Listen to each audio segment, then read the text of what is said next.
За прокурорын газраас ашигт малтмалын газрын дарга Батхуягт эрүүгийн хэрэг үүсгэн шалгах үндсэлтэй гэж үзээд хэрэг үүсгэн авилгатай тэмцэх газарт шалгуулж эхэлжээ.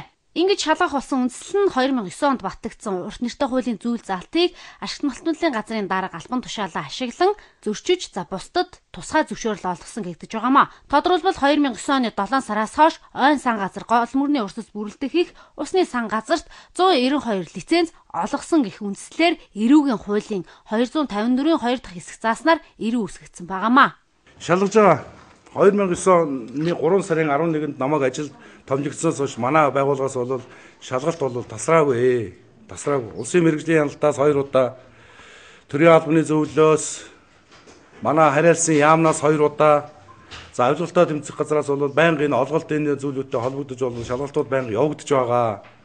Энэ надтай холбогдуулсан энэ эрүүгийн хэрэг бол 2010 оны 11 сарын 17-ны засгийн газрын тэмдэглэлтэй. Энэ тэмдэглэлээр юу байгаа вэ гэхээр ойнсоо болон энэ урт нэртэй хуульд үйлчлэгдэх энэ газрын координатыг даалгасан засгийн газрын бүтэц байгууллагад өгсөн үүрэг даалгавар бий. Энэ координат батлагдаж ирээгүй учраас бид нар хаана ойнсоо байгаа энийг олгосон олгоогүй гэж үзэх эрх зүйн үндэс байхгүй л гэж ингэж үзэж байгаа.